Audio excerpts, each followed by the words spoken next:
Debt is one of the things that can either make you or break you, and we've all heard of people who have made business and great money and fortunes out of debt. But let's be honest, not all of us are built like that. To most of us, debt feels crippling, it feels mentally draining, and it feels like a never-ending cycle. I know it's all about mindset and we can do great things with debt, but let me ask you something. After paying the debt, what are you left with each month? You are paying debt. How much are you left with? So in this video, we will be diving into the realities of debt, the habits to avoid, and how it keeps people trapped. And of course, we will look at two powerful strategies on how to come out of the debt. So stay tuned.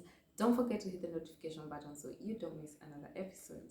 The reason that debt feels so crippling is because you are left penniless, first of all. After paying all your debt, you are left penniless.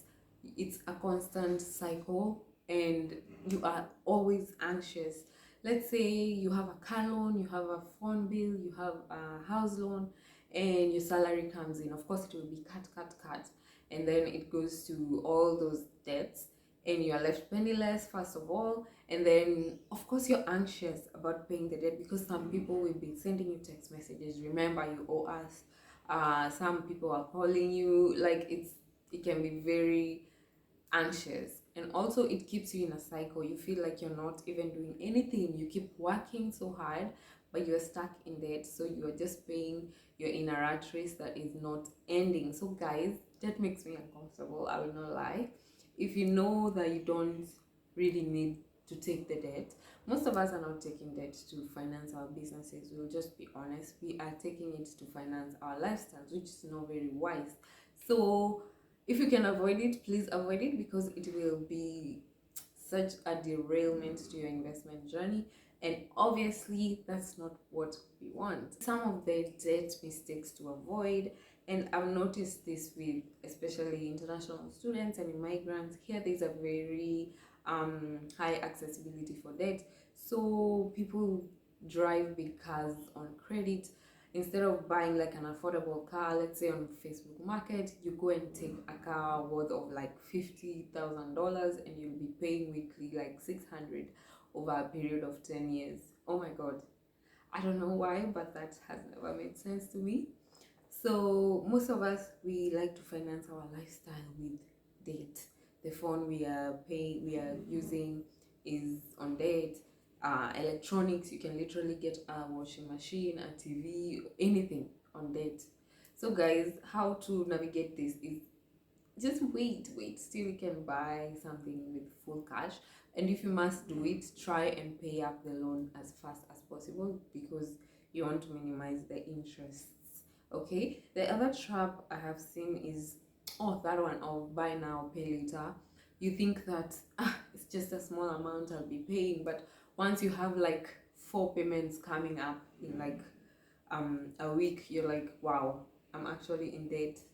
I'm actually suffering. I don't even have the money to pay for this. You have a debt for Afterpay, you have a debt for Shein, you have a debt for Amazon, you have a debt, you took a washing machine on debt. So all the payments are coming up at the same week. So guys, please, these are some of the traps that I have seen in most of us. There is 2 methods for debt repayment, and this is the debt avalanche method and the debt snowball method. The debt avalanche method focuses on paying the debt with the highest interest first, and it's the most cost effective because, as you know, we are trying to reduce the amount of interest that the debt comes with. So if we pay the debt with the highest interest first, it will save us more money. And this is just for people who want to save more money, and it's also people who want to clear the biggest debt first and then they can clear the smallest debt later. On the other hand, the debt snowball method is also known as the motivation booster, because you focus on paying the debt with the smallest interest first, then you move on to the next one, you move on to the next one until you reach the biggest debt. The good thing with this one, it helps you, it keeps you motivated because it helps you take out debt 1, debt 2, debt 3, big, bigger, biggest, like that. So the problem with this, you will end up paying so much interest at the end because the debt with the highest interest is the one you'll be paying the last. So you are going to take so long to pay, so you'll be paying more interest. But it is still a good way as opposed to ignoring your debt.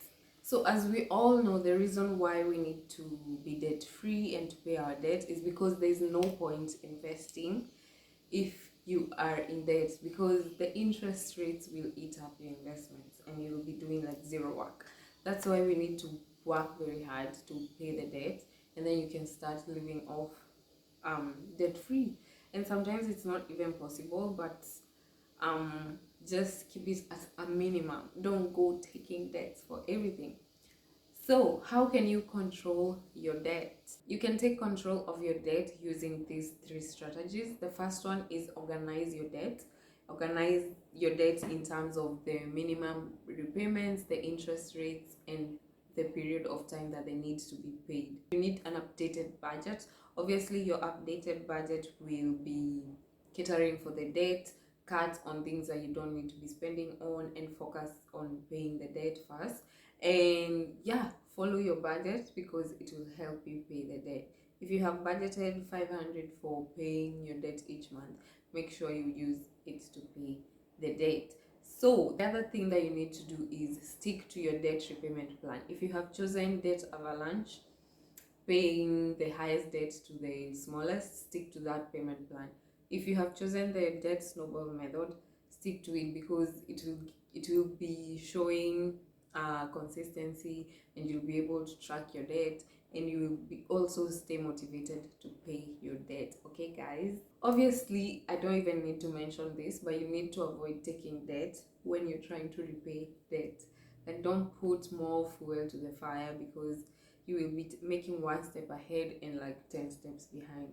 At the end of the day, debt can either be a tool or a trap, and it's good when we control it as opposed to when it controls us. Being debt free allows you to sleep better at night. Obviously, no one is disturbing you like you owe me. And it also frees up money for you to invest in other things like real estate, stocks, bonds, etc. And it also protects your credit score and allows you to get better loans in future, like if you're trying to apply for a mortgage or a car loan or anything. It shows that you are able to pay your debt and you have not ruined your credit score. Now I want to hear from you. What has been your biggest struggle with debt?